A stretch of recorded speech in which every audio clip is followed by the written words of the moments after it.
What's really exciting, and you probably saw what happened with DeepSeek, the world's first reasoning model that's open sourced, and it is so incredibly exciting. The energy around the world as a result of R1 becoming open sourced, incredible. Why do people think this could be a bad thing? I think it's a wonderful thing. Well, first of all, I think from an investor perspective, there was a mental model that the world was pre-training, Yeah. and then inference. Yeah. And inference was you ask an AI question and it instantly gives you an answer, one-shot answer. I don't know whose fault it is, but obviously that paradigm's wrong.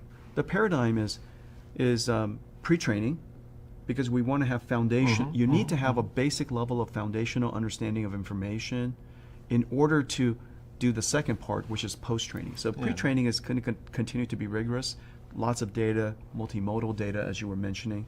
We're going to learn from, of course, language, but language and images, video, sound, and we're going to combine all of that together into our foundational knowledge. And that's going to keep on going.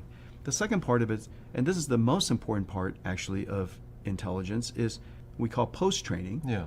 But this is where you learn to solve problems. Yeah. You have foundational information. You understand how vocabulary works and syntax works and grammar works, and you understand how basic mathematics work. And so you take this foundational knowledge, you now have to apply it to solve problems. And so we call it, here it's post-training. You could use reinforcement learning, human feedback. That's another way of saying using human demonstration. Or you could use reinforcement learning, which is self-practice, Or you could use reinforcement learning with another AI, a coach, right? And so there's a whole bunch of different learning paradigms that are associated with post-training. And in this paradigm, the technology has evolved tremendously in the last 5 years, and the computing needs is intensive. And so people thought that, oh my gosh, pre-training is a lot less. They forgot that post-training is really quite intense. Yeah.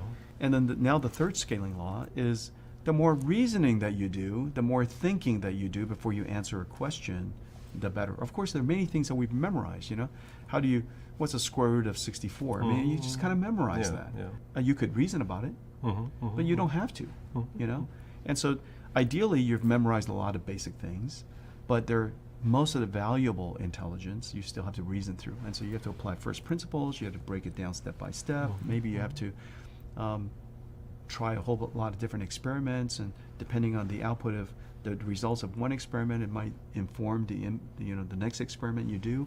And so reasoning is a fairly compute-intensive part of, and so I think the market responded to R1 as in, oh my gosh, AI is finished. It dropped out of the sky. We don't need to do any computing anymore. It's exactly the opposite. It's the complete opposite, because what DeepSeek is doing is it's making everybody take notice that, okay, there are opportunities to have the models be far more efficient than what we thought was possible.